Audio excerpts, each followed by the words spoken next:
right, Lee Williams joining us once again. Good morning. Good morning. We're talking about a huge lawsuit this morning. The great people at Florida Carry, one of the country's most active statewide gun groups, won a huge victory for veterans based on an issue that it really hits home for veterans in trouble.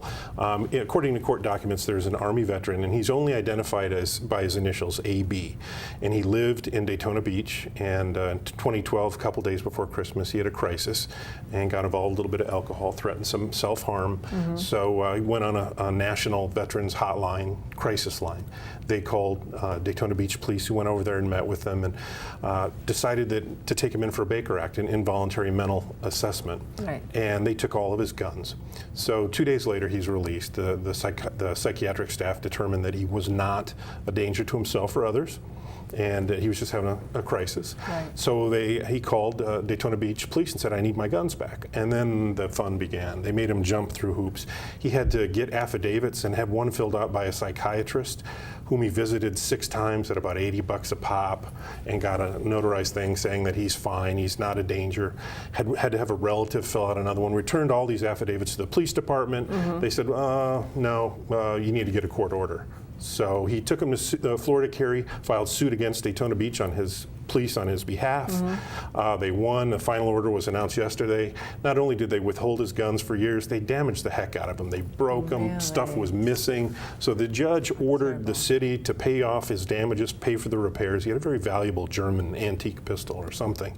And they gave the Florida Carry one attorney's fees and costs. It sends a hell of a message out there. And the reason they filed suit was on behalf of veterans who may need some help and may need to call somebody and are worried about their guns. I hope the legislature looks at this case. It sets a hell of a precedent, but there are still some ambiguities out there right now for veterans that the legislature needs to whack.